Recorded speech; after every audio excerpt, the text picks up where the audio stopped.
اللہ وبرکاتہ۔ میں آپ کے صرف 10 منٹ لوں گا، بریک کا ٹائم ہے، آپ لوگ میرے خیال ہے کافی تھک گئے ہیں۔ حضرت مفتی انعام صاحب ہمارے ساتھ اس سفر میں موجود ہوں گے، کوئی بھی مسئلہ ہو آپ ان سے پوچھتے رہیں، کوئی ایمرجنسی نہیں ہے۔ اچھا، حج کے مسائل جب سنے جاتے ہیں نا تو لوگ کافی پریشان ہوتے ہیں، تو اس میں سب سے پہلے آپ نے گھبرانا نہیں ہے، کیونکہ ہمارے ساتھ ہیں، جیسے جیسے یہ کرتے ہیں ویسے ویسے کرتے رہیے گا۔ دیکھیے نبی صلی اللہ علیہ وسلم نے جب زندگی میں آپ صلی اللہ علیہ وسلم نے حج کیا تو اسلام میں وہ پہلا حج تھا جو اسلامی طریقے کے مطابق کیا گیا ہے۔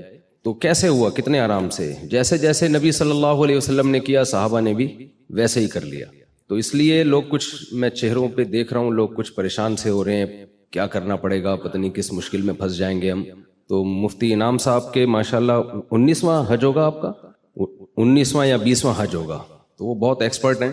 حج کا فلسفہ کیا ہے 5-10 منٹ میں آپ کی خدمت میں پیش کروں گا۔ دیکھیں اللہ تعالیٰ نے ہمیں پیدا کیا نا، ہم ڈاروین کی تھیوری کے قائل نہیں ہیں کہ ہم بندر سے بنے ہیں، اس پہ بہت سارے سوالات ہوتے ہیں۔ سائنس اس بارے میں مذہب کے خلاف نہیں ہے، کیونکہ کوئی یہ بات ثابت شدہ نہیں ہے کہ ایوالو ہو کے ہم وجود میں آئے ہیں۔ انسانی آنکھ، ناک، کان خود بخود کچھ بھی نہیں بن سکتا۔ میں اکثر بیانات میں ایک مثال دیتا ہوں، میرے سامنے یہاں گلاس رکھا ہوا ہو اور بیان کے دوران میرا ہاتھ اس گلاس پہ لگے اور گلاس گر کے ٹوٹ جائے، تو آپ مجھ سے پوچھنے کا حق رکھتے ہیں کہ مفتی صاحب آپ نے گلاس کیوں توڑا؟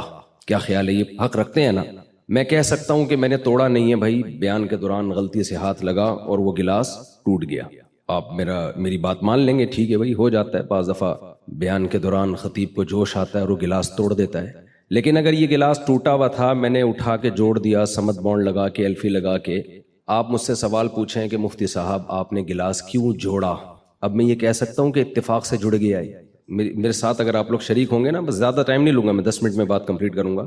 اب آپ یہ کہہ سکتے ہیں، آپ یہ کہیں گے مفتی صاحب آپ نے گلاس کیوں جوڑا، میں کہہ سکتا ہوں میں نے جوڑا نہیں ہے، خود بخود جڑ گیا ہے، حسن اتفاق ہے، بائی چانس ایسا ہو گیا، یہ کہہ سکتا ہوں میں؟ یہ میں نہیں کہہ سکتا۔ اس سے ایک سادہ سا اصول ہمیں پتہ چلا، چیزیں بائی چانس ٹوٹتی ہیں، جڑتی۔ اب آپ جملہ ہی کمپلیٹ نہیں کر رہے، یہ فل ان دا بلینکس، یہ کیا جا رہی نہیں ہے کہنے میں، کیا کتنا ٹائم لگتا ہے؟ تو بھائی جڑتی نہیں ہے خود بخود۔ گلاس کا جڑنا اتنا پیچیدہ نہیں ہے جتنا انسان کا جڑنا۔ 2 آنکھیں ادھر کھوپڑی میں جا کے فٹ ہوئی ہیں سیدھا، 2 کان ادھر جا کے فٹ ہوئے، دل ہمارا سینے میں فٹ ہوا، پورا ہمارا جو مغز ہے وہ کھوپڑی کے اندر فٹ ہو گیا۔ اتنی پیچیدہ مشین، یہ جو ڈیجیٹل کیمرہ ہے یہ انسانی آنکھ کی کاپی ہے۔ کیا اس کیمرے کے بارے میں کوئی کہہ سکتا ہے ایوالو ہو کے یا آٹومیٹیکلی وجود میں آ گیا ہے؟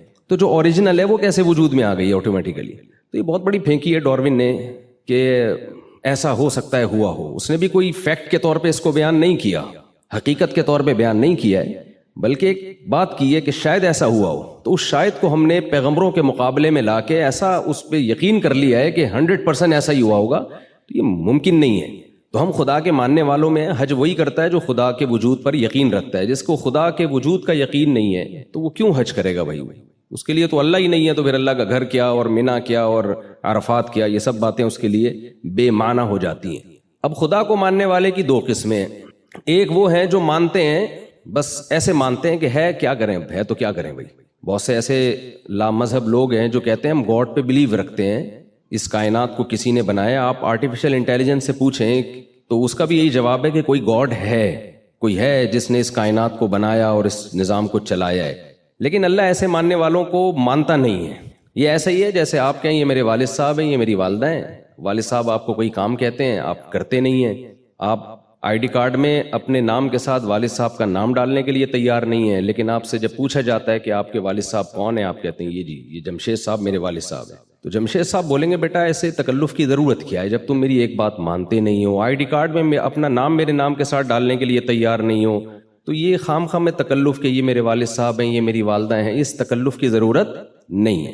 تو خدا کے ماننے والے بھی 2 قسم کے ہوتے ہیں۔ کچھ تو ایسے ہوتے ہیں جو جیسے انگریزوں میں آپ نے دیکھا ہوگا جب کوئی پرابلم ہو کہتے ہیں اوہ مائی گاڈ، کہتے ہیں نا، گاڈ کو تو وہ بھی مانتے ہیں۔ اب آگے گاڈ ان سے کیا مطالبہ کرتا ہے؟ گاڈ کہتے ہیں زنا حرام ہے، بدکاری حرام ہے، انگریز مانتا ہے اس کو؟ کہتے ہیں جاؤ، کہتے ہیں ہماری انڈیویجول لائف ہے، ہم انڈیپینڈنٹ ہیں، ہم جو چاہیں کریں۔ گاڈ کہتا ہے کہ شراب حرام ہے، گورا مانتا ہے اس کو؟ اگر نہیں کہیں گے نا سب لوگ تو مجھے ذرا خوشی ہوگی۔ جی بالکل۔ گاڈ کہتا ہے کہ لا تقل لہما اف، بوڑھے ماں باپ کے سامنے اف بھی مت کرو۔ گورا کہتا ہے اف تو دور کی بات، بڑھاپے میں اولڈ ہاؤس میں جمع کرا کے آ جاتا ہے، وہ ٹینشن ہی ختم کرو بھائی۔ گاڈ اس بات پہ راضی ہوتا ہے؟ گاڈ تو کہتا ہے وَوَصَّيْنَا الْإِنسَانَ بِوَالِدَيْهِ، ہم نے وصیت کی ہے کہ اللہ کے بعد سب سے بڑا حق کس کا ہے؟ ماں باپ کا۔ تو گورے کا بھی گاڈ سے ایک رشتہ ہے جو نہ ہونے کے برابر، نہ وہ شراب کو حرام کہتا ہے، نہ وہ بدکاری کو حرام کہتا ہے، نہ وہ فیملی سسٹم کو اس کی کوئی ویلیو ہے ان کی نظر میں۔ چچا خالو پھپھا کا لفظ ہی ان کی مارکیٹ سے شارٹ ہو گئے ہیں، پورے رشتے ہی مارکیٹ سے، ان کی مارکیٹ میں ہر چیز ملے گی آپ کو، رشتے نہیں ملیں گے۔ تو اللہ جو ہے اسلام کی صورت میں جو اللہ نے ہمیں دین دیا، دین برحق دیا، اس میں دو چیزوں کا نام ہے اسلام، کہ آپ کا ریلیشن، یعنی اسلام کو اگر آسان لفظوں میں ایکسپلین کیا جائے تو اسلام از دا نیم آف ریلیشن شپ۔ اسلام نام ہے ریلیشن کو قائم کرنے کا، کہ آپ انڈیویجول نہیں ہیں، انڈیپینڈنٹ نہیں ہیں، آپ کو پیدا کرنے میں کسی کا ارادہ ہے، پھر آپ جب پیدا ہوئے تو آپ کو پالنے میں آپ کے ماں باپ نے مدد کی ہے۔ خلق من الماء بشرا فجعلہ نسبا وصہرا، اللہ کہتے ہیں ہم نے ایک پانی سے بنایا اور دو خاندان دے دیے تمہیں، ایک ددیال اور ایک ننیال اور ایک سسرال۔ یہ اللہ نے سسرال کا تذکرہ کیا، اگرچہ مجھے ڈر لگ رہا ہے کہتے ہوئے، لیکن فجعلہ نسبا، ایک نسب والا خاندان اور ایک بلوغت کے بعد سسرال والا خاندان۔ تو یہ ریلیشن ہے خاندان کا، اور ایک ریلیشن ہے خالق اور مخلوق کا۔ تو اسلام دو چیزوں کا نام ہے کہ اپنا رشتہ اللہ سے بھی مضبوط کرو اور مخلوق سے بھی مضبوط کرو۔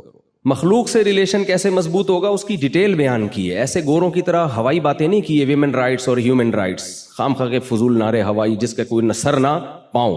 آپ انگریزوں سے پوچھیں کہ ویمن رائٹس کیا ہیں تو وہ کہیں گے کہ ہر خاتون سے آپ اچھے طریقے سے بات کریں، کسی سے آپ دل آزاری نہ کریں۔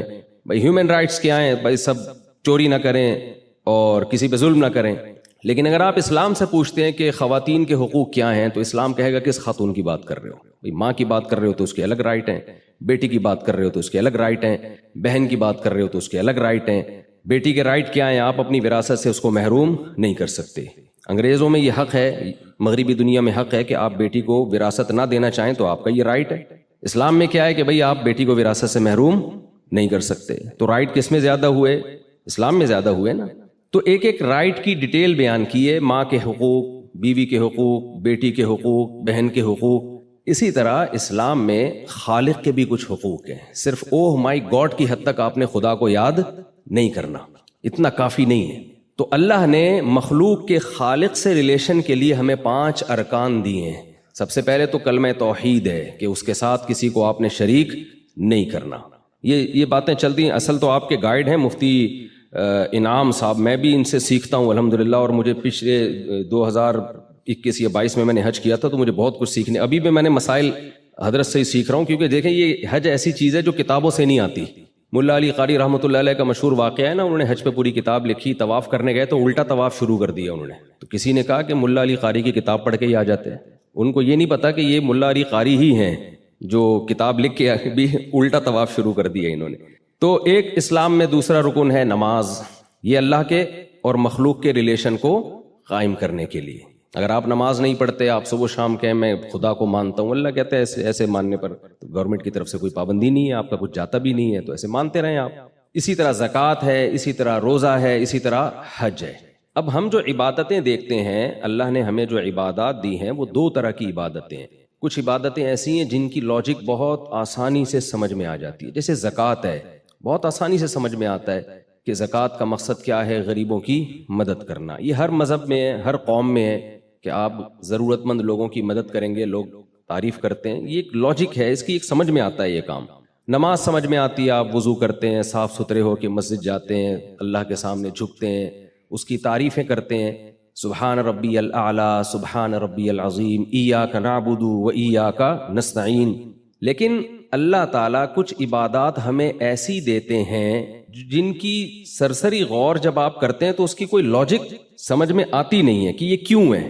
تو اس کی ایک ہی لاجک ہے، وہ لاجک یہ ہے کہ میں یہ دیکھنا چاہتا ہوں تم میرے بندے ہو، میرے غلام اپنے آپ کو سمجھتے ہو یا نہیں سمجھتے۔ آپ نے فوج میں دیکھا ہوگا ٹریننگ کے دوران نا، بعض دفعہ کیا ہوتا ہے، فوجی آفیسر کیڈٹ کو بولتا ہے کہ جاؤ یہ کین یہاں سے اٹھا کے وہاں رکھ دو، وہ بیچارہ بھاگا بھاگا جا رہا ہوتا ہے، رکھ کے آتا ہے، کہتا ہے واپس اٹھا کے لے آؤ۔ کہتا ہے سر آپ نے وہاں رکھوایا کیوں تھا جب واپس لے کر آنا تھا؟ تو وہ کیا سکھاتے ہیں، آرڈر از آرڈر۔ ان کو پتا ہے جنگ میں اگر ضرورت پڑی نا کہ یہاں سے وہاں جاؤ، اور یہ مناظرہ کرنے لگ گیا کہ سر کیوں جاؤں، تو جنگ میں شکست ہو جائے گی. تو آفیسر کی اطاعت سکھائی جاتی ہے, کچھ ایسے کام کروائے جاتے ہیں بھائی تمہاری سمجھ میں آئے نہ آئے تم نے کرنے ہیں. تو حج بھی اسی ٹریننگ کا نام ہے. اللہ کہتے ہیں کہ میں جو کہہ رہا ہوں تم نے کرتے رہنا ہے, بس یہ نہیں پوچھنا کہ کیوں. یہی اس کی ایک لاجک ہے. دیکھیں اسلام میں لباس, گورے اس بات کا اعتراف کرتے ہیں کہ سلا ہوا لباس پہننا یہ مسلمانوں نے یہ دنیا میں پھیلایا ہے یہ, لیکن حج میں ہم سے سلا ہوا لباس چھین لیا جاتا ہے. مجھے آپ بتائیں اسلام میل کچیل کو پسند کرتا ہے یا صفائی کو؟ کبھی آپ نے سنا کہ جو جتنا گندا میلا ہوگا جنت میں اعلیٰ مقام پر ہوگا, یا مسجد میں جتنا میل؟ نبی صلی اللہ علیہ وسلم نے تو جو پیاز کھا کے کچا پیاز کھائے نا اس کو کہا ہے کہ لا یقربن مصلانا, مسجد آنا تو دور کی بات قریب بھی نہ پھٹکے, اتنی نفرت تھا. حالانکہ پیاز کی اسمیل کوئی بہت زیادہ نہیں ہوتی, پسینے میں آیا کرتے تھے صحابہ کرام. جمعے کی نماز میں آپ نے حکم دیا غسل کر کے آؤ, کراؤڈ ہوتا ہے تو سب نہا دھو کے آئیں گے. تو اسلام میں صفائی کی اہمیت ہے, لیکن حج میں نبی نے فرمایا جتنا میلا کچیلا پراگندہ بال والا ہوگا ایسا حاجی اللہ کو محبوب ہے. روٹین سے ہٹ کے کچھ کام کروائے جا رہے ہیں ہم سے. عام طور پر سر ڈھانکا جاتا ہے, لیکن حج میں آپ کو سر ڈھانپنے کی اجازت نہیں ہے. نبی صلی اللہ علیہ وسلم نے ساری زندگی بال رکھے ہیں, کہیں بھی آپ سے سر منڈوانا ثابت نہیں ہے, لیکن حج کے موقع پہ سر منڈوایا جاتا ہے. اب آپ حیران ہوتے ہیں کہ ہم گئے, اتنی ہم نے اسٹرگل کی, مینا گئے اور رمی کی اور اتنے تھک ہار کے ہمیں انعام کیا دیا جا رہا ہے, سر منڈا کے واپس آؤ. کبھی آپ نے کوئی ایسا مہمان دیکھا, میزبان دیکھا جو اکرام کے طور پر آپ نے اس کے لیے اتنی محنت کی, اسٹرگل کی, اور وہ آخر میں کہے کہ بھی آپ نے کیا کرنا ہے, سر منڈانا ہے؟ تو یہ اللاجیکل کام ہے. نمازیں ہمیشہ وقت پہ پڑھی ہیں, حج میں نمازوں کے ٹائم کو چینج کیا گیا کہ مغرب کو آپ نے عشاء کے ساتھ پڑھنا ہے. پھر صفا مروہ کی سعی آپ دیکھیں, نہ اس میں رکوع ہے نہ سجدہ ہے. اس پہاڑ پہ چڑھنا ہے اترنا ہے, اس پہاڑ پہ چڑھنا ہے اترنا ہے, اور بیچ میں دوڑنا ہے. کوئی لاجک بنتی ہے اس کی؟ بس اللہ کہہ رہے ہیں بھائی لاجک, جس کو لاجک چاہیے, جس کو وہ گھر پہ ہی رہے. پھر وہ عجب گھڑی تھی کہ جس گھڑی لیا درس نسخہ عشق کا, کہ کتاب عقل کی طاق میں جو دھری تھی سو وہ دھری رہی. ایک شاعر کہتا ہے جب مجھے عشق ہوا تو عقل کی کتاب میں نے جس الماری میں رکھی تھی نا وہ وہیں کی وہیں رہ گئی. تو حج اصل میں دیوانگی کا ایک نام ہے. اللہ تعالیٰ کہتے ہیں اپنی پرسنالٹی کو اور اپنی عقل کو, جس کو میں پیار سے کھوپڑی کہتا ہوں, اس کو تھوڑی دیر کے لیے گھر میں رکھ کر آؤ, اور جیسے جیسے آرڈر دیا جا رہا ہے ویسے ویسے کرتے رہو. تو آپ حاجیوں کو دیکھیں, ایک عجیب دیوانگی ہوتی ہے. یہاں سے مینا جا رہے ہیں, مینا سے پھر عرفات جا رہے ہیں, عرفات سے پھر یہاں آ رہے ہیں. بھائی جب واپس آنا تھا تو ادھر ہی ٹھہر جاتے, نہیں اب رات کو مزدلفہ گزارنا ہے آپ نے, پھر رمی. یہ جو ابھی مفتی صاحب فرما رہے تھے چھوٹا شیطان, درمیانہ شیطان, بڑا شیطان, تو نئے آنے والے لوگ سمجھتے ہیں کہ وہاں سچی مچی کا شیطان موجود ہے. سچی مچی کے شیطان تو یہاں جتنے پاکستان میں اتنے سعودی عرب میں نہیں ہے, تو وہاں جانے کی ضرورت ہی نہیں ہے. شیطان نہیں ہے وہاں پہ, ایک علامت ہے کہ یہاں شیطان نے حضرت ابراہیم کو ورغلانے کی کوشش کی تھی. وہ ایک نشانی ہے, ایک عمارت قائم کی ہے. وہ عمارت بھی سعودی گورنمنٹ نے بنائی ہے تاکہ لوگوں کو پتا چلے بھئی یہاں کنکری مارنی ہے.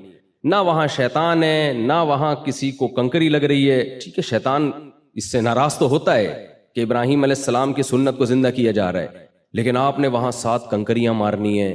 تو یہ سارے کام ہم سے کروائے جاتے ہیں یہ بتانے کے لیے کہ تم خدا کے وجود پر صرف اوپر سے ایمان رکھتے ہو, یا خدا کو ریئل لائف میں بھی گاڈ اور خدا اللہ جو ہے وہ موجود ہے. تبھی نبی صلی اللہ علیہ وسلم نے فرمایا کہ حج مبرور جو ہے اس سے انسان کے ایسے گناہ معاف ہوتے ہیں جیسے آج پیدا ہوا ہو. وہ اگر صحیح طرح سے حج کیا جائے, اس فلسفے کو سامنے رکھ کے کیا جائے کہ ہم اللہ کے وجود پر یقین رکھتے ہیں, اور ایسا یقین رکھتے ہیں کہ اللہ, دیکھیں ابراہیم علیہ السلام نے جب اپنے بیٹے کو ذبح کرنے کے لیے لٹایا ہے, اس کی کوئی لاجک بنتی ہے کیا؟ کوئی اس کی حکمت سمجھ میں آتی ہے؟ اس معصوم بچے نے کیا کیا تھا؟ کچھ بھی نہیں کیا تھا. لیکن جب اللہ کہہ رہا ہے, اللہ ویسے بھی تو موت دے سکتا ہے کسی کو, جب اللہ کہہ رہا ہے تو بس کرنا پڑے گا.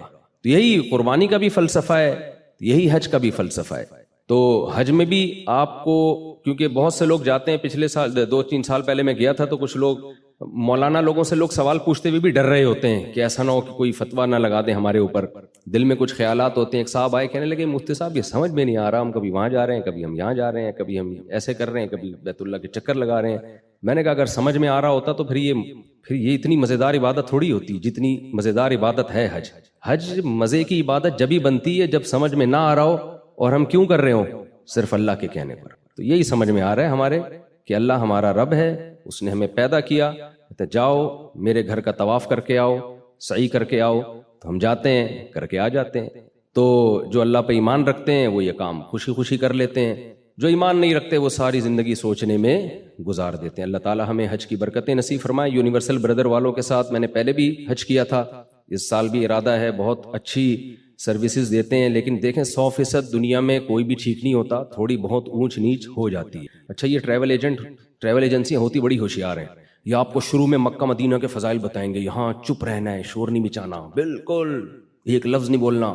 انہوں نے ناقص انتظام کیا ہوا ہوتا ہے, ناقص انتظام کیا ہوا ہوتا ہے اور پہلے سے ڈرایا ہوا ہوتا ہے بالکل چپ, تو انتظام ٹھیک نہیں ہوتا. تو اب آپ نے دیکھا یار یہ تو روٹی صحیح نہیں مل رہی ہے, تو دہی صحیح نہیں مل رہی ہے, تو کھانا صحیح نہیں مل رہا. اب آپ نے اتنے ڈرا دیا گیا ہوتا ہے کہ آپ کہتے ہو بھائی بس چپ ہی رہنا ہے ورنہ حج ضائع نہ ہو جائے. تو ایسے لوگوں کو میں کہتا ہوں وہاں چپ رہو لیکن ادھر آ کے بول دیا کرو. واپس آ کے لوگ پھر واپس آ کے نہیں بولتے. لیکن ان کا جو میں نے دیکھا جب میں نے حج کیا ان کے ساتھ, تو الحمدللہ بہت اچھی سروسز تھیں. پھر بھی اگر کوئی اشکال ہوتا ہے کسی کو تو آپ کمپلین کر سکتے ہیں. اللہ تعالی ہمارے اس سفر کو آسان کرے اور اسے ہماری زندگی کو تبدیل کرنے کا اللہ تعالی ذریعہ بنائے. جزاکم اللہ احسن الجزا.